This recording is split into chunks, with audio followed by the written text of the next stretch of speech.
Se acerca el Día del Padre, así que compra 3 toallas de cocina con temática de barbacoa en el Dollar Tree. Dobla las toallas de cocina cuadradas por la mitad y luego enróllalas, bien apretado como si estuvieras enrollando un periódico. Una vez que tengas la toalla enrollada, toma una liga y envuélvela alrededor del centro de cada una para mantenerla segura.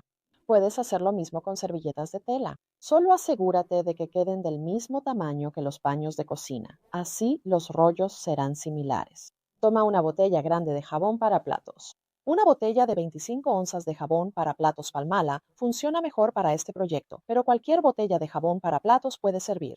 Toma las toallas de cocina enrolladas y las servilletas de tela y sujétalas a la mitad inferior de la botella con una liga.